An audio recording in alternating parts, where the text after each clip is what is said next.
ಲೋಕಸಭಾ ಚುನಾವಣೆ ಘೋಷಣೆಯಾದ ಬೆನ್ನಲ್ಲೇ ರಾಜಕೀಯ ಪಕ್ಷಗಳ ಪರಸ್ಪರ ಹೆಸರೆಚ್ಚಾಟ ಶುರು. ಸಚಿವ ಡಿಕೆ ಶಿವಕುಮಾರ್ ವಿರುದ್ಧ ಕೈ ನಾಯಕರಾಗಿ ದೂರು ಸಲ್ಲಿಕೆಯಾಗಿದೆ. ಡಿಕೆಶಿ ವಿರುದ್ಧ ದೂರು ನೀಡಿದ ಮಂಡ್ಯದ ಕೈ ನಾಯಕರು ಗಮನ ಸೆಳೆದಿದ್ದಾರೆ. ಮಂಡ್ಯ ಕಾಂಗ್ರೆಸ್ ಮುಖಂಡರ ಸಭೆ ಡಿಕೆಶಿ ಕರೆದಿದ್ದೇಕೆ ಎಂದು ಮುಖಂಡರು ಪ್ರಶ್ನೆ ಮಾಡಿದ್ದಾರೆ. ಮಾಜಿ ಸಿಎಂ ಸಿದ್ದರಾಮಯ್ಯ ಹಾಗೂ ಕೆಪಿಸಿಸಿ ಅಧ್ಯಕ್ಷ ದಿನೇಶ್ ಗುಂಡೂರಾವ್ಗೆ ದೂರನ್ನು ಮುಖಂಡರು ನೀಡಿದ್ದಾರೆ. ಪಕ್ಷದ ಹಿರಿಯ ನಾಯಕರ ಗಮನಕ್ಕೆ ತಾರದೆ ಸಚಿವ ಡಿಕೆ ಶಿವಕುಮಾರ್ ಅವರು ಮಂಡ್ಯ ಕಾಂಗ್ರೆಸ್ ನಾಯಕರ ಸಭೆ ಕರೆದ ಕ್ರಮಕ್ಕೆ ಪಕ್ಷದ ಅಧ್ಯಕ್ಷ ದಿನೇಶ್ ಗುಂಡೂರಾವ್ ಮಾಜಿ ಮುಖ್ಯಮಂತ್ರಿ ಸಿದ್ದರಾಮಯ್ಯ ಕೆಂಡಾಮಂಡಲರಾಗಿದ್ದಾರೆ. ಈ ಮಧ್ಯೆ ಡಿಕೆ ಶಿವಕುಮಾರ್ ಅವರು ಯಾವ ಪರವಾಗಿ ಕೆಲಸ ಮಾಡುತ್ತಿದ್ದಾರೆ, ಅವರು ಜೆಡಿಎಸ್ ಏಜೆಂಟರೇ ಎಂದು ಮಂಡ್ಯ ಕೈ ನಾಯಕರು ಆಕ್ರೋಶ ವ್ಯಕ್ತಪಡಿಸಿದ್ದಾರೆ. ಹಿರಿಯ ನಾಯಕರ ಗಮನಕ್ಕೆ ತರದೆ ಏಕಪಕ್ಷವಾಗಿ ಸಭೆಯನ್ನು ಏಕೆ ಕರೆಯಲಾಗಿದೆ ಎಂದು ದಿನೇಶ್ ಗುಂಡೂರಾವ್ ಮತ್ತು ಸಿದ್ದರಾಮಯ್ಯ ಅವರುಗಳು ಡಿಕೆಶಿ ಅವರನ್ನು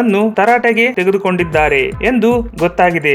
ಈ ರೀತಿ ಮಾಡಿದರೆ ಚುನಾವಣೆ ಸಮಯದಲ್ಲಿ ಕಾರ್ಯಕರ್ತರಿಗೆ ಯಾವ ರೀತಿ ಸಂದೇಶ ರವಾನೆಯಾಗುತ್ತದೆ ಎಂಬ ಅರಿವು ಇಲ್ಲವೇ? ಇದರಿಂದ ಪಕ್ಷದ ಮೇಲೆ ಉಂಟಾಗಬಹುದಾದ ಪರಿಣಾಮಗಳು ನಿಮಗೆ ಗೊತ್ತಿಲ್ಲವೇ ಎಂದು ಆಕ್ರೋಶ ವ್ಯಕ್ತಪಡಿಸಿದ್ದಾರೆ ಎನ್ನಲಾಗಿದೆ. ಈ ವಿಚಾರದಲ್ಲಿ ಸಚಿವ ಡಿಕೆ ಶಿವಕುಮಾರ್ ಏಕಪಕ್ಷೀಯ ನಿರ್ಧಾರಗಳನ್ನು ತೆಗೆದುಕೊಂಡಿದ್ದಾರೆ.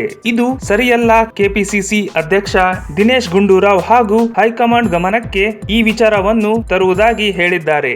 ಈ ವಿಡಿಯೋ ನಿಮಗೆ ಇಷ್ಟವಾದಲ್ಲಿ ಲೈಕ್ ಮಾಡಿ, ಶೇರ್ ಮಾಡಿ, ಸಬ್ಸ್ಕ್ರೈಬ್ ಮಾಡಿ.